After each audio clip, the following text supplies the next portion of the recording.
Welcome back, students, and let's continue from our previous video, and we are continuing the chapter from the book Moments, chapter number 3, Ishwaran the Storyteller, which is written by R.K. Lakshman.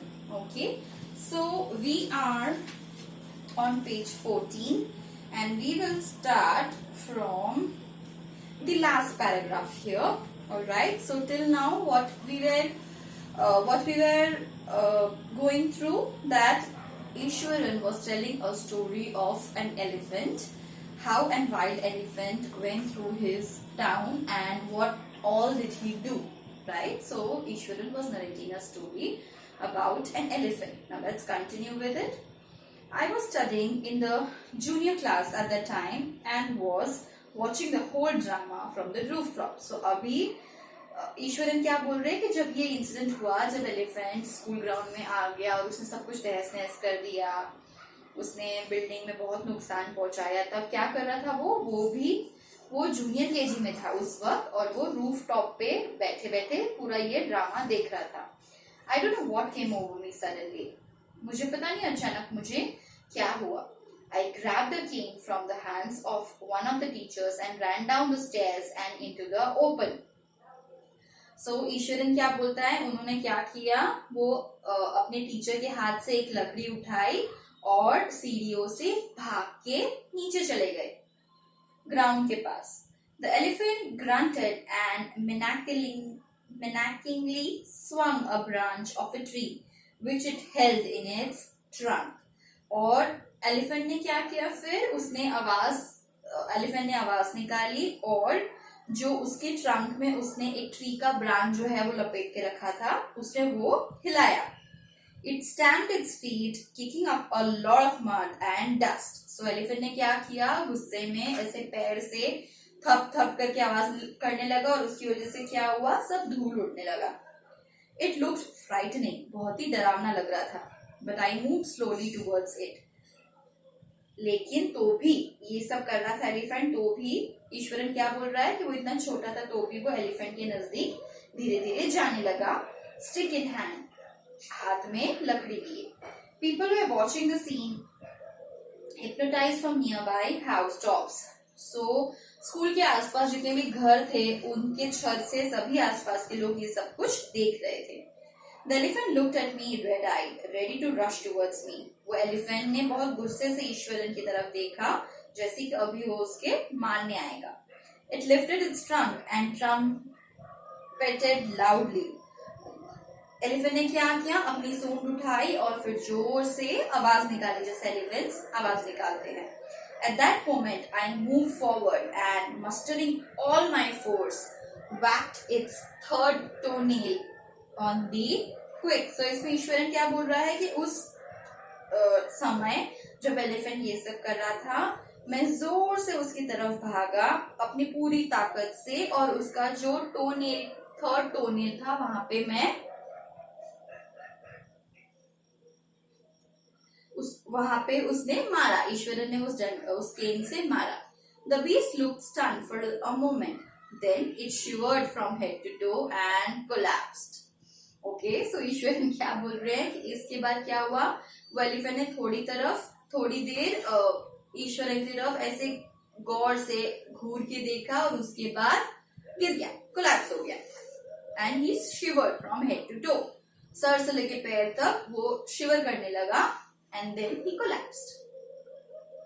Eight this point Eswaran would leave the story unfinished and get up mumbling. अब ये story बोलने के बाद ईश्वरन ने story अधूरी छोड़ दी और उठते हुए क्या बोला, I'll be back after lighting the gas and warming up the dinner. मैं अभी खाना डिनर के लिए गर्म करके वापस आता हूँ. Mahindra, who had been listening with rapt attention, would be left hanging. So उसने क्या क्रिएट कर दिया, उसने सस्पेंस क्रिएट कर दिया, उसने थ्रिल क्रिएट कर दिया. और महेंद्र क्या हुआ, बीच में ही इतने जो ध्यान से सुन रहा था वो बीच में ही लटकता रह गया कि अब आगे क्या होगा. When he returned, Eswaran would not pick up the thread of the story right away. और जब वो वापस आया तब उसने क्या किया, उसने स्टोरी वहीं से शुरू नहीं की, तुरंत शुरू नहीं की. Mahendra would have to remind him that the conclusion was pending. Mahendra को उसको याद दिलाना पड़ा कि उसका एंडिंग तो भी बाकी है. Well, a veterinary doctor was summoned to revive the animal.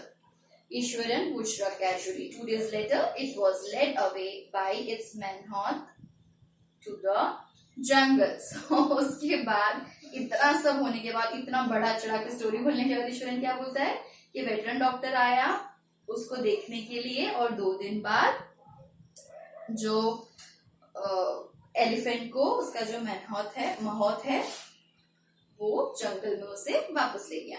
Well, how did you manage to do it Eswaran? How did you bring down the beast?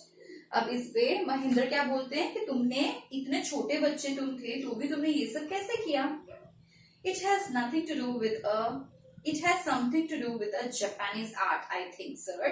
अब इसमें ईश्वरन क्या बोलता है कि ये जो मैंने किया उसमें थोड़ी जापानीज टेक्निक इन्वॉल्व है. क्या है? कराटे और जूजित्सु इट इज कॉल्ड. उस टेक्निक को क्या कहते हैं? कराटे या जूजित्सु. I had read about it somewhere. मैंने ये कहीं पढ़ा था. It temporarily paralyzes the nervous system, you see. So Eswaran क्या बोलता है? उसने जो किया उससे टेम्पररी पैरालिसिस हो जाता है. मीन्स एक ऐसे पॉइंट पे ईश्वरन ने दबाया एलिफेंट के, वो थोड़ी देर के लिए पैरालिसिस हो गया. उसका जो नर्वस सिस्टम है वो उस पॉइंट का बंद हो गया. Not a day passed without Ishwaran recounting some story packed with adventure, horror and suspense. So जितने टाइम भी ये लोग रहते थे, एक भी दिन ऐसा नहीं जाता था कि ईश्वरन कोई नई कहानी नहीं सुनाता था, which was full of adventure, horror, suspense. और हर एक स्टोरी में उसमें एडवेंचर होता था, हॉरर होता था, सस्पेंस होता था. When the story was credible or not, whether the story was credible or not, Mahendra enjoyed listening to it because of the inimitable way in which it was told. So वो story interesting हो कि ना हो तो भी महेंद्र को वो story सुनने में बहुत मजा आता था. क्यों?